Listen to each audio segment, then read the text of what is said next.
Utah's parole board has a new way of notifying victims of crime about their offenders' parole hearing. The move comes after previous reporting by the KSL investigators on victim notification failures. Daniela Rivera joins us now to explain. Well, that's right. We were reporting on another failure to notify a victim about a parole hearing back in October 2023 when the board's executive director told us they were going to do better and create a victim-centered notification system. This week, the board announced they're making good on that promise with the launch of Phase 1.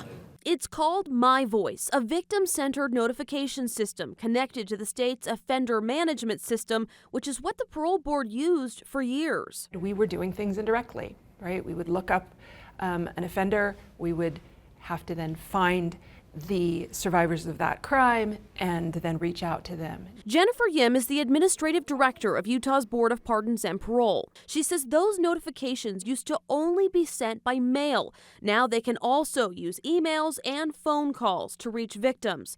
The board also worked with experts, advocates, and survivors of crime to create new notification letters, ensuring the wording of the communication victims will receive is trauma-informed. We learned that people wanted more information rather than less information, that we had these very spare letters before, and now we're providing more information even up front. I'm super grateful that they have listened to us and they've heard us and they realize that, they needed to make changes. Cammie Johnson knows firsthand how important victim notifications are.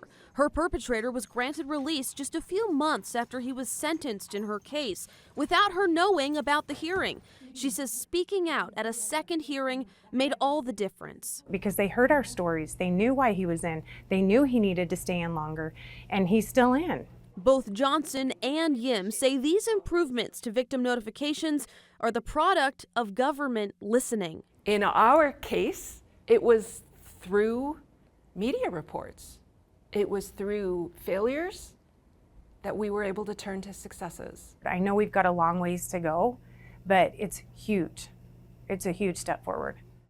In Phase 2, Yim hopes victims will be able to log in on their own and set up preferences for how and when they want to be communicated with. She also wants to add text notifications, and she says you don't have to wait for one of these letters from the parole board. Any victim of crime wanting to participate in parole hearings for their offender can reach out to the board to make sure that they've got the right contact information and your notification preferences.